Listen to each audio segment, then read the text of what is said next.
இந்த வீடியோவில் நம்ம என்ன பார்க்க போறோம்னா, மிதுன ராசிக்காரர்களுக்கு வருகிற தமிழ் புத்தாண்டு ஏப்ரல் 14 2026 அன்னைக்கு வரக்கூடிய சித்திரை முதல் நாள். அந்த ஒரு ஆண்டு 14 ஏப்ரல் 2026 இருந்து 13 ஏப்ரல் 2027 வரைக்கும் அந்த 365 நாள் ஒரு ஆண்டு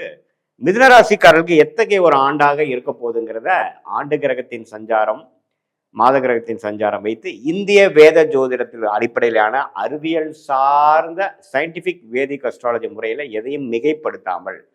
உள்ளது உள்ளவாறு பரிகாரங்கள் அது மாதிரி மூட நம்பிக்கையில் போகாமல் ஒரு கிரகமும் ஒரு இடத்துல இருந்து அந்த மாறுதலை இருந்து அந்தந்த ராசிக்கு எந்த தாக்குதலை கொடுக்குது, எது மாதிரி வாழ்க்கை பயணங்களை வேறுங்கிற மாற்றங்களை திசை மாறக்கூடிய அமைப்புகள், எது மாதிரி மாற்றங்களை நம்ம எதிர்பார்க்கலாம் அப்படிங்கிறது மிதுன ராசிக்காரர்களுக்கு இந்த தமிழ் புத்தாண்டு எப்படி இருக்க போகுதுங்கிறது இந்த வீடியோவில் டீட்டெயில்டாக நம்ம பார்க்க போகிறோம். இப்போ பாருங்க, ராசி அதிபதியாகிய புதனே ஓரளவுக்கு எல்லாமே நல்ல இடத்துல தான் இருக்கிறார். வருடம் ஸ்டார்ட் ஆகிறப்போ ஒரு மாதம் மட்டும் பார்த்தீங்கன்னா ஏப்ரல் 14ஆம் தேதியிலேருந்து ஒரு மே 14 வரைக்கும் பார்த்தீங்கன்னா முதல் ஒரு மாதம் ராசி அதிபதியாகிய புதனே சனி செவ்வாயோட சேர்ந்திருக்கார். ஸோ எப்போ சனி செவ்வாயோட ராசி அதிபதி சேர்ந்துட்டாரோ அப்போவே பார்த்தீங்கன்னா கொஞ்சம் பிரச்சனைகள், வேலை நிமித்தமாக அதிகமான ஹார்ட் ஒர்க்கு அதுங்கிற மாதிரி பிரச்சனைகள்லாம் கொஞ்சம் இருக்கும். அதுக்கப்புறம் பார்த்தீங்கன்னா கொஞ்சம் கொஞ்சமாக அந்த புதன் ராசி அதிபதி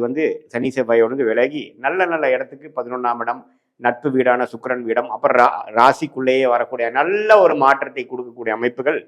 அப்படியே வருது. அதுக்கப்புறம் வரக்கூடிய குரு பயிற்சி ஜூன் 1ஆம் தேதி 2026 குரு பயிற்சி என்னதான் ராசியில் இருக்கக்கூடிய 2ஆம் இடத்துல வந்தாலும், பாதகாதிபதி 2ஆம் இடத்துக்கு வந்தாலும் உச்சம் பெற்று 8ஆம் இடம், 6ஆம் இடம், 10ஆம் இடத்தை பார்க்கும் பொழுது பண வசதி, பண வரவு, சைடு இன்கம், தொழில் மேன்மை,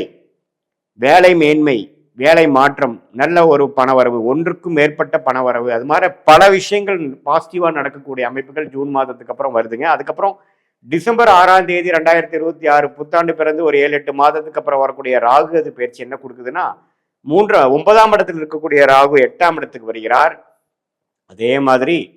3ஆம் இடத்துல இருக்கக்கூடிய கேது ராசிக்குள்ள வந்தாலும் 2ஆம் இடத்துக்குள்ள வந்தாலும் குருவோட சேர்கிறார். ஸோ உச்ச குருவோட ராகுவும் கேதுவும் சேர்ந்து அது மாதிரி அந்த 8ஆம் இடத்துல உச்ச குருவோட ராகு கேதுகள் சேருவது பார்த்தீங்கன்னா பண விஷயத்துல நல்ல வரக்கூடிய அமைப்புகள், நல்ல இன்வெஸ்ட்மெண்ட்ஸு, நல்ல லாபம், மறைமுகமான ஸ்டாக் மார்க்கெட், அடுத்தவங்களுடைய பணம், அது மாதிரி பல விஷயத்துல நமக்கு லாபங்கள் வரக்கூடிய ஒரு அற்புதமான ஒரு காலகட்டமாக குறிப்பா சொல்லணும்னா இந்த டிசம்பர் 2026 அப்புறம் வரக்கூடிய அந்த ராகு கேது பயிற்சியும் அந்த ஏப்ரல் மாதம் வரைக்கும் குரு 2லயே இருக்கிறப்போ உச்ச குருவின் பார்வையில் இருக்கக்கூடிய ராகு, உச்ச குருவோட சேர்ந்து இருக்கக்கூடிய கேது, சனி 10ஆம் இடத்துல ராஜயோகாதிபதி சனி குருவால் பார்க்கப்படும் பொழுது நல்லாவே தொழில் மேன்மை, வேலை மேன்மை, ப்ரமோஷன், அரசு உத்தியோகத்தில் இருக்கிறவங்களுக்கு நல்ல ஒரு டிரான்ஸ்ஃபர், ப்ரொமோஷன் ப்ளஸ் டிரான்ஸ்ஃபர், மேலதிகாரியாக ஆகிறது, நம்ம யாருக்கு ரிப்போர்ட் பண்ணிட்டு இருந்தோமோ அவர் இந்த போஸ்ட்டுக்கே நம்ம போகிறது, திடீர்னு நல்ல ஒரு ஸ்டேட்டஸு மாறுறது, இது மாதிரி கலைத்துறையில் இருக்கிறவங்க, சினிமா துறையில் இருக்கிறவங்க, கிரியேட்டிவ் ஃபீல்டில் இருக்கிறவங்களுக்குலாம் நல்ல ரெகக்னிஷன் கிடைக்கிறது, அது மாதிரி பல நல்ல விஷயங்கள் நடக்கக்கூடிய ஒரு அற்புதமான ஒரு காலகட்டமாக 2026 ஏப்ரல் 14 வரக்கூடிய தமிழ் புத்தாண்டு குறிப்பாக போக போக ஜூன் மாதத்திலிருந்து நல்ல மாற்றங்களை, பண வரவு ஒரு மாற்றம், இடமாற்றம் ஒரு மாற்றம், நல்ல ஒரு பதவி உயர்வு ஒரு மாற்றம், படிக்கக்கூடிய மிதுன ராசிக்காரர்களுக்கு நல்ல ஒரு அவங்களுக்கு எதிர்பார்க்கக்கூடிய படிப்பு, மேல் படிப்பு கிடைச்சி அந்த மாதிரி ஒரு இடத்துக்கு இடம் மாறி போகிறது, காலேஜஸ் அதர் ஸ்டேட் போய் படிக்கிறது, வெளிநாடு போகணும்னு நினைக்கிறவங்களுக்கு வெளிநாடு வாய்ப்புகள். ஏன்னா ராகு கேதுகளே 8க்கு குருவின் பார்வை பெறும் பொழுது விசா கிடைக்காம இருக்கிறவங்களுக்கு விசா கிடைக்கிறது, வெளிநாடு பிரயாணங்கள் போயிட்டு வர்றது, போய் வெளிநாட்டில் போய் வேலை பார்க்கறது, விசா கழிச்சு அந்த போய் படிச்சுட்டு வர்றது, அது மாதிரி பல விஷயங்கள் நன்மையான விஷயங்களை கொடுக்கக்கூடிய ஒரு அற்புதமான ஒரு ஆண்டாக. ஏன்னா ராஜயோகாதிபதி சனி 10ஆம் இடத்துல இருக்கிறது ஒரு அற்புதம், அதை குரு பார்க்குது, அதுக்கு மேல ஒரு நல்ல ஒரு அமைப்பு, ஒரு ஐசிங் ஆன் த கேக் அப்படிங்கிற மாதிரி ஒரு நல்ல அமைப்பு. அந்த ராகு கேதுகளும் ஒரு சுப கிரகமாகிய குருவோட சம்மதப்படும் பொழுது போக போக குருவும் கேதுவும் எந்த அளவுக்கு இணையறாங்களோ அந்த அளவுக்கு பார்த்தீங்கன்னா 2 ராகு கேதுகள் திருட்பலம் பெற்று ஒளி பெற்று இன்னுமே நல்ல பலன்களை கொடுக்கக்கூடிய அமைப்பு கண்டிப்பாக உண்டு. ஸோ இது ஒரு மிதுன ராசிக்காரங்களுக்கு ஒரு கேம் சேஞ்சராக இருக்கக்கூடிய அமைப்பு. ஜூன் மாதம் வரைக்கும் கொஞ்சம் ஸ்லோவாகவும் அதுக்கப்புறம் நல்ல ஒரு அமைப்புகளாகவும் கொடுக்கக்கூடிய அமைப்புகளாக மிதுன ராசிக்காரர்களுக்கு உண்டு. இது பொதுவான பலனை தவிர உங்களுடைய ஜென்ம ஜாதகத்துல நீங்க பிறந்த தேதி, பிறந்த நேரம், பிறந்த உரை வைத்து வரக்கூடிய ஜாதகத்தை போட்டு திருக்கணித பஞ்சாங்க பிரகாரம் போட்டு உங்களுக்கு என்ன லக்னத்துல பிறந்தீங்க, நீங்க மிதுன ராசியா இருக்கும் பொழுது மிருகசீரிட நட்சத்திரத்துல இருக்கக்கூடிய நீங்க அந்த கடைசி 2, 3, 4 பாதமா, அல்லது திருவாதிரை நட்சத்திரமா, அல்லது புனர்பூச நட்சத்திரத்தோட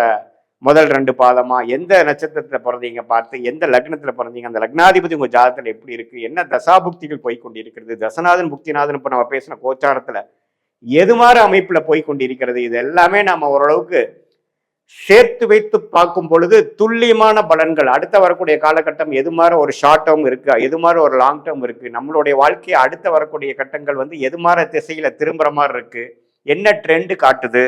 வேலை மாற்றங்கள் உண்டா இல்லையா, இப்ப இருக்கிற வேலையிலேயே பல்ல கடிச்சிட்டு இருக்கணுமா அல்லது மாறலாமா,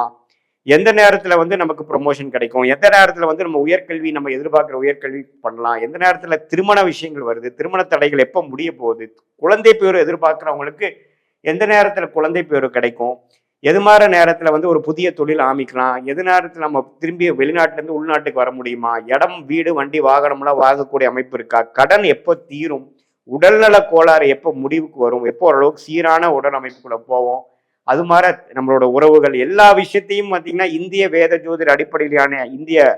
சயின்டிபிக் வேதிக் அஸ்ட்ராலஜி முறையில எதையும் மிகைப்படுத்தாமல், சாயங்கள் பூசாமல், பரிகாரங்கள் மாற விஷயத்துக்குள்ள போகாமல் உள்ளது உள்ளவாறு கர்மா எப்படி சொல்லுது, உங்க ஜாதகத்துல கிரகங்கள் எப்படி இருக்கு, எந்த காம்பினேஷன் இருக்கு, நம்மளுடைய 18 வருஷம் அனுபவத்துல